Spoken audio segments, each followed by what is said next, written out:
এবারে কাকে চাইছেন? ভালো ছেলে আমি জানি না। তা কি মনে হয়? ভালো চাইবে না তা খারাপ চাইবে নাকি কেউ? ভালোই চায়। কি মনে হয় এবার নির্বাচনে জিততে পারবে? 100 বার 100 বার যদি মানুষ যদি মনে করে করবে না, আরে বাবু মানুষ মনটাকে যদি ঠিক করে, জানলে?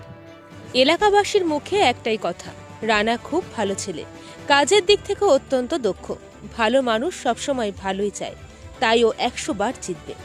প্রার্থী ঘোষণা হতেই জোর কদমে প্রচারে নেমে পড়েছে দলীয় কর্মীরা।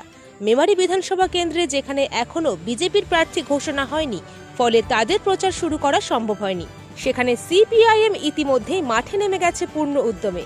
এলাকা জুড়ে চলছে টানা প্রচার, আর সেখানেও মিলছে ইতিবাচক সাড়া।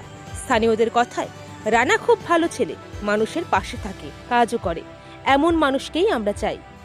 আপনার এলাকায় সিপিআইএম এর প্রার্থী রানাদা দাঁড়িয়েছে, চেনেন আপনি? ওরে বাবা, কি কাকে চাইছেন? এবারে কাকে চাইছেন? ভালো ছেলে আমি জানি না। তা কি মনে হয়? ভালো চাইবে না তা খারাপ চাইবে নাকি কেউ? ভালোই চায়।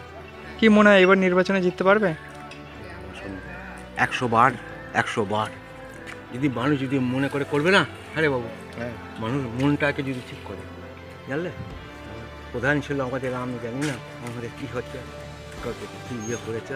খুব ভালো ছেলে, কাজেরও দিক দিয়ে ভালো, সব বললে হবে না। মেমারি বিধানসভায় সিপিআইএম প্রার্থী কৃষাণু ভদ্র, যিনি এলাকায় রানাদা নামেই পরিচিত, একের পর এক গ্রাম ঘুরে মানুষের সঙ্গে সরাসরি যোগাযোগ করছেন। আজ দাদুর, কৈলাসপুর, দেহরা গ্রাম হয়ে কেন্না পর্যন্ত প্রচার কর্মসূচি সম্পন্ন করেন তিনি। কৃষাণু ভদ্র জানান, এই অঞ্চলে বাম সমর্থকদের সংখ্যা যথেষ্ট বেশি। তার অভিযোগ, বর্তমান সরকার এই এলাকায় তেমন উল্লেখযোগ্য উন্নয়ন করতে পারেননি।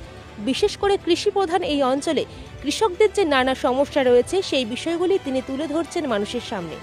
আজকে আমরা দাদুর, কৈলাসপুর হয়ে দেহুরা গ্রাম পরিক্রমা করে ক্যান্না গ্রামে আমরা প্রবেশ করলাম এবং এখানেই পথসভার মধ্যে দিয়ে আমাদের আজকের কর্মসূচি আমরা শেষ করলাম। এই এলাকায় আমরা ঘুরলাম এবং মানুষের সাথে কথা বললাম, যেখানে দেখতে পেলাম যে আপনাদের সাথেও মানুষের কথা বলছে এবং বলছে রানা খুব ভালো ছেলে, এবার রানাই জিতবে। তো কি বলবেন তাদের উদ্দেশ্যে? নিশ্চিত মানুষ তার মতো করে প্রত্যাশা করছে, আমরা আমাদের মতো করে লড়াই করছি এবং এর যৌথ ফল নিশ্চিতভাবেই ভালো হবে। এই এলাকায় ভোটের কতটা পার্সেন্ট পাবেন বলে মনে হচ্ছে? এটা বরাবরই আমাদের এই অঞ্চলে বাম সমর্থিত মানুষের সংখ্যাই বেশি। যে কোনো প্রতিকূলতার মধ্যেই তারা আমাদের সমর্থন জুগিয়েছে, আগামী দিনেও আমাদের সমর্থনেই তারাই থাকবেন পাশে, এটা আমাদের বিশ্বাস এবং সেই মানুষও সেই আশা রাখে, মানুষ আমাদের পাশে থাকবেন বলেই আমাদের বিশ্বাস।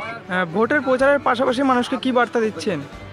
নিশ্চিতভাবে এখন যে মানুষের যে সমস্যা, এই অঞ্চলে কৃষি প্রধান অঞ্চল, কৃষি অঞ্চলে যে ধরনের সমস্যাগুলো আছে, ফসলের দাম নেই, অন্যান্য আনুষঙ্গিক কৃষি সরঞ্জামের দাম বেশি, এই প্রত্যেকটা বিষয়গুলো নিয়েই হচ্ছে জটিলতা আছে। এইগুলো থেকে পরিত্রাণ পাওয়ার জন্যে যে আইন প্রণয়ন করার দরকার, যে পরিস্থিতি হচ্ছে সহযোগী পরিস্থিতি তৈরি করার দরকার, লড়াই আন্দোলনের মধ্যে দিয়ে আমরা সেগুলো করব।